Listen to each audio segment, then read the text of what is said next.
ಒಬ್ಬ ಹೀರೋಯಿನ್ನು ನಾಯಕರ ಲೆವೆಲ್ಗೆ ಪೈಪೋಟಿ ಕೊಟ್ಟವರು, ಫೈಟ್ ಕೊಟ್ಟವರು ಅಂದರೆ ಅದು ಮಾಲಾಶ್ರೀ ಅವರು.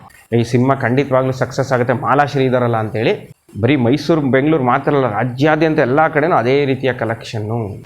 ರಿಲೀಸ್ ದಿನದಿಂದನೇ ಭರ್ಜರಿ ಓಪನಿಂಗ್. ರಾಣಿ ಮಹಾರಾಣಿ ಸಿನಿಮಾಗೆ ಅಂಬರೀಷ್ ಮತ್ತು ಮಾಲಾಶ್ರೀ ಇಬ್ಬರ ಕಟೌಟ್ ಕೂಡ ಸರಿ ಸಮಾನವಾಗಿರುತ್ತೆ. ಮಾಲಾಶ್ರೀ ಅವರು ಡಬಲ್ ಆ್ಯಕ್ಟಿಂಗಲ್ಲಿ ಆ್ಯಕ್ಟಿಂಗ್ ಮಾಡ್ತಾಯಿದ್ದಾರೆ. ಅಲ್ಲಪ್ಪ, ಮಾಲಾಶ್ರೀ ಆ ಸಿನಿಮಾದಲ್ಲಿ ಆ್ಯಕ್ಟಿಂಗ್ ಮಾಡ್ತಾ ಇದ್ದಾಳೆ ಅಂತೀಯಾ? ಅವಳು ಸಿನಿಮಾದಲ್ಲಿ ನನಗೇನೇ ಇರುತ್ತೆ ಕೆಲಸ.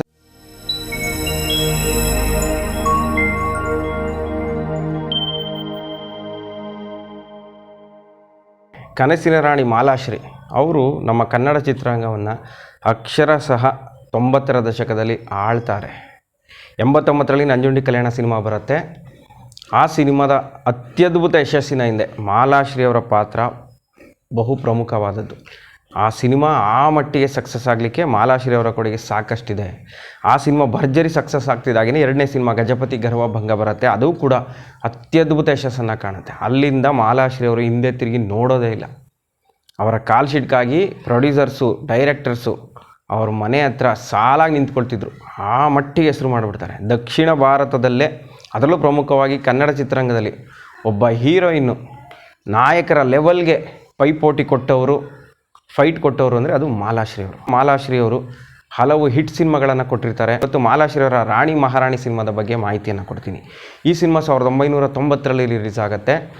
ಮಾಲಾಶ್ರೀ ಅವರು ಡಬಲ್ ಆ್ಯಕ್ಟಿಂಗ್ನಲ್ಲಿ ನಟಿಸಿದಂತಹ ಪ್ರಪ್ರಥಮ ಸಿನಿಮಾ ರಾಣಿ ಮಹಾರಾಣಿ. ಆ ಸಿನಿಮಾದ ಡೈರೆಕ್ಟರ್ ಬಿ ರಾಮಮೂರ್ತಿ, ಪ್ರೊಡ್ಯೂಸರ್ ಜೈ ಜಗದೀಶ್. ಆ ಸಿನಿಮಾ ಹಿಂದಿ ಸಿನಿಮಾದ ರೀಮೇಕು. ಮಾಲಾಶ್ರೀ ಅವ್ರಿಗೋಸ್ಕರನೇ ಆ ಸಿನಿಮಾದ ರೀಮೇಕ್ ರೈಟ್ಸನ್ನು ತಗೊಂಡು ಕನ್ನಡದಲ್ಲಿ ಸಿನಿಮಾ ಮಾಡಲಿಕ್ಕೆ ಮುಂದಾಗ್ತಾರೆ. ಮಾಲಾಶ್ರೀ ಅವರ ಕಾಲ್ ಶೀಟ್ ಸಿಗ್ತಿದ್ದೇ ಕಷ್ಟ ಅಂತ ಟೈಮ್ನಲ್ಲೂ ಕೂಡ ಮಾಲಾಶ್ರೀ ಅವರ ಕಾಲ್ ಶೀಟನ್ನು ಹೇಗೋ ಜೈ ಜಗದೀಶ್ ಅವರು ಪಡ್ಕೊತಾರೆ. ನೋಡಿ, 89ರಲ್ಲಿ ನಂಜುಂಡಿ ಕಲ್ಯಾಣ ಬಂದಿದ್ದು, 90ರಲ್ಲಿ ರಾಣಿ ಮಹಾರಾಣಿ. ಅಷ್ಟೊತ್ತಿಗೆ ಅವರು ಬ್ಯುಸಿ ನಟಿ ಆಗಿಬಿಟ್ಟಿರ್ತಾರೆ. ಮಾಲಾಶ್ರೀ ಅವರಿಗೆ ಸರಿ ಸಮಾನವಾಗಿ ಒಬ್ಬ ನಾಯಕ ಬೇಕು, ಒಬ್ಬ ಪ್ರಮುಖ ನಾಯಕನೇ ಇರಬೇಕು ಅನ್ನೋ ಕಾರಣಕ್ಕೆ ಅಂಬರೀಷ್ ಅವ್ರನ್ನ ಹಾಕೋಬೇಕು ಅಂತ ತೀರ್ಮಾನ ಆಗುತ್ತೆ. ಈ ವಿಚಾರವನ್ನು ಜೈ ಜಗದೀಶ್ ಅಂಬರೀಷ್ ಅವ್ರ ಹತ್ರ ಹೇಳ್ತಾರೆ. ರಾಣಿ ಮಹಾರಾಣಿ ಅಂತ ಮಾಲಾಶ್ರೀ ಡಬಲ್ ಆ್ಯಕ್ಟಿಂಗು ನೀನೇ ಹೀರೋ ಆಗಿ ಮಾಡಬೇಕಣಪ್ಪ ಅಂದಾಗ ಅಂಬರೀಷ್ ಅವ್ರು ಏನು ಹೇಳ್ತಾರಂತೆ, ಅಲ್ಲಪ್ಪ, ಮಾಲಾಶ್ರೀ ಆ ಸಿನಿಮಾದಲ್ಲಿ ಆ್ಯಕ್ಟಿಂಗ್ ಮಾಡ್ತಾ ಇದ್ದಾಳೆ ಅಂತೀಯಾ?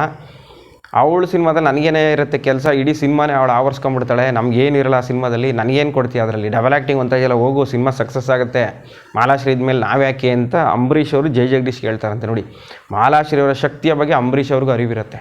ಮಾಲಾಶ್ರೀ ಇದ್ಮೇಲೆ ಆ ಸಿನಿಮಾ ಸಕ್ಸಸ್ ಆಗುತ್ತೆ, ನಂದ್ಯಾಕೆ ಕಾಲ್ ಶೀಟು ಅನ್ನೋಷ್ಟರ ಮಟ್ಟಿಗೆ ಮಾಲಾಶ್ರೀ ಅವರು ಎಲ್ಲ ನಾಯಕ ನಟರ ಬಾಯಲ್ಲೂ ಅವರ ಜನಪ್ರಿಯತೆಯ ಮಾತುಗಳು ಕೇಳಿ ಬರ್ತಾ ಇರುತ್ತೆ.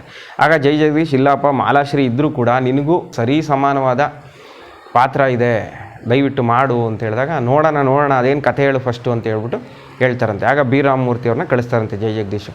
ಒಪ್ಕೊಂಡಿದ್ದಾನೆ, ಕಥೆ ಹೇಳ್ಬಿಡಿ, ಒಪ್ಕೋತಾನೆ ಅಂತೇಳಿ ಕಳಿಸ್ತಾರಂತೆ ರಾಮಮೂರ್ತಿ ಅವರಿಗೆ. ಜೈ ಜಗದೀಶ್ ಮತ್ತು ಅಂಬರೀಷ್ ಇಬ್ಬರು ಕ್ಲೋಸ್ ಫ್ರೆಂಡ್ಸ್, ಹೀಗಾಗಿ ಸಲಿಗೆಯಿಂದ ಏಕವಚನದಲ್ಲಿ ಮಾತಾಡ್ಕೋತಿರ್ತಾರೆ.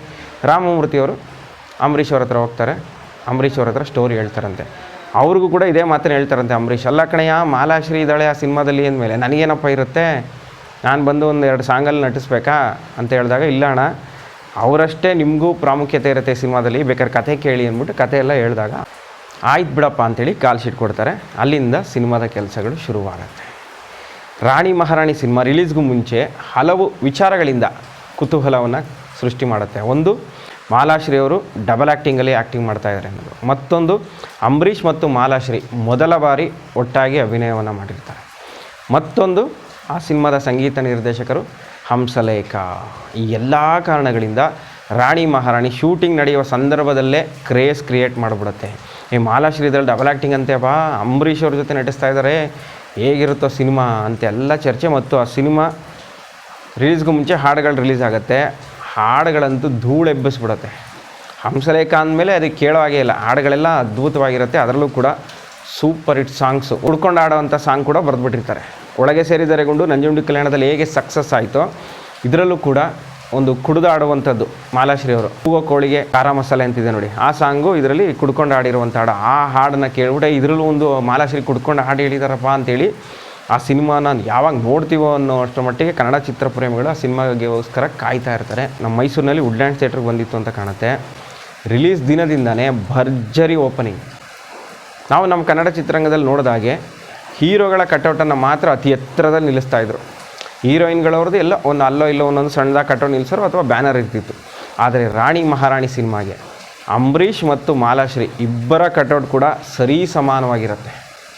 ಅದು ಕೂಡ ಆಗ ಚರ್ಚೆ, ಏನೇ ಇದು ಒಬ್ಬ ಹೀರೋ ಲೆವೆಲ್ಗೆ ಮಾಲಾಶ್ರೀ ಅವ್ರ ಕಟೌಟನ್ನು ನಿಲ್ಲಿಸ್ತಾ ಇದ್ದಾರೆ ಅಂತೆಲ್ಲ ಆವಾಗ ಚರ್ಚೆ ಆಗೋದು. ಬರೀ ಇಲ್ಲಿ ಮಾತ್ರ ಅಲ್ಲ, ಇಡೀ ದಕ್ಷಿಣ ಚಿತ್ರರಂಗದಲ್ಲೇ ಆ ಬಗ್ಗೆ ಚರ್ಚೆ ಆಗ್ತಾಯಿತ್ತು. ಮಾಲಾಶ್ರೀ ಅನ್ನೋ ಒಬ್ಬ ಹುಡುಗಿ ಕನ್ನಡ ಚಿತ್ರರಂಗದಲ್ಲಿ ಭರ್ಜರಿ ಧೂಳನ್ನು ಎಬ್ಬಿಸ್ತಾ ಇದ್ದಾಳೆ, ಹೀರೋಗಳಿಗೆ ಸರಿ ಸಮಾನವಾಗಿ ಸಿನಿಮಾಗಳು ರಿಲೀಸ್ ಆಗ್ತಾ ಇದೆ ಅಂತೆಲ್ಲ ಆಗ ಚರ್ಚೆ ಆಗ್ತಾ ಇರುತ್ತೆ. ಈ ಸಿನಿಮಾದ ಕಟೌಟನ್ನು ನೋಡಿದಂಥ ಕನ್ನಡ ಚಿತ್ರಪ್ರೇಮಿಗಳು, ಅಯ್ಯೋ ಏನು ಇಷ್ಟು ಎತ್ತರದ ಕಟೌಟ್ ಅಂಬರೀಷ್ ಅಣ್ಣಂದು ಮತ್ತು ಮಾಲಾಶ್ರೀ ಅವ್ರದ್ದು ಒಟ್ಟೇ ಇದೆ, ಈ ಸಿನಿಮಾ ಯಾವಾಗ ನೋಡ್ತೀವೋ ಅಂತೆಲ್ಲ ಆ ಸಿನಿಮಾದ ಬಗ್ಗೆ ಕುತೂಹಲ ಶುರುವಾಗುತ್ತೆ. ಮೊದಲನೇ ದಿನದಿಂದನೇ ಹೌಸ್ಫುಲ್.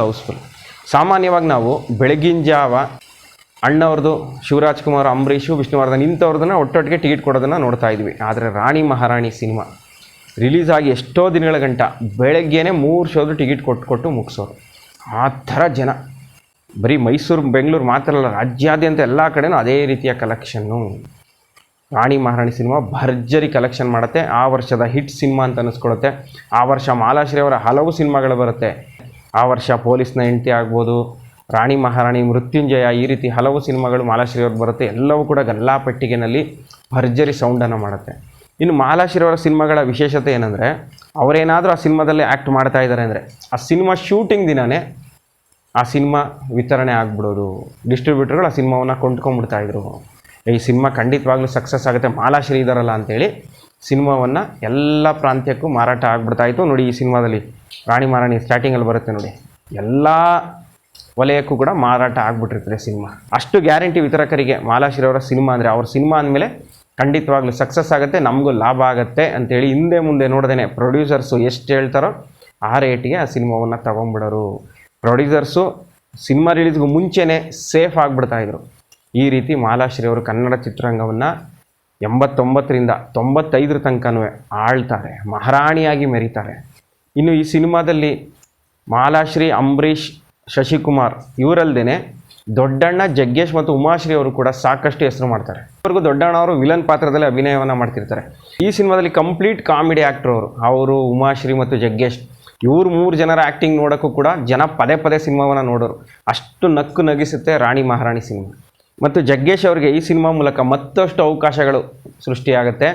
ಅವರು ಕನ್ನಡ ಚಿತ್ರರಂಗದ ಉತ್ತಮ ಹಾಸ್ಯ ನಟ ಅಂತ ಅನ್ನಿಸ್ಕೋತಾರೆ. ನಾಯಕ ನಟನಾಗಿ ಮಿಂಚೋದಕ್ಕಿಂತ ಮುಂಚೆನೇ ಅವರು ಹಾಸ್ಯ ನಟನಾಗಿ ಭರ್ಜರಿ ಹೆಸರನ್ನು ಮಾಡಿಬಿಡ್ತಾರೆ. ಅದಕ್ಕೆ ರಾಣಿ ಮಹಾರಾಣಿ ಕೂಡ ಕಾರಣವಾಗುತ್ತೆ. ಈ ರೀತಿ ರಾಣಿ ಮಹಾರಾಣಿ 1990ರಲ್ಲಿ ಬಾಕ್ಸ್ ಆಫೀಸ್ ಹಿಟ್ ಅನಿಸ್ಕೊಳ್ಳುತ್ತೆ. ಅಂಬರೀಷ್ ಮತ್ತು ಮಾಲಾಶ್ರೀ ಅವರ ಜೋಡಿಗೆ ಅಭಿಮಾನಿಗಳು ಫಿದಾ ಆಗ್ತಾರೆ.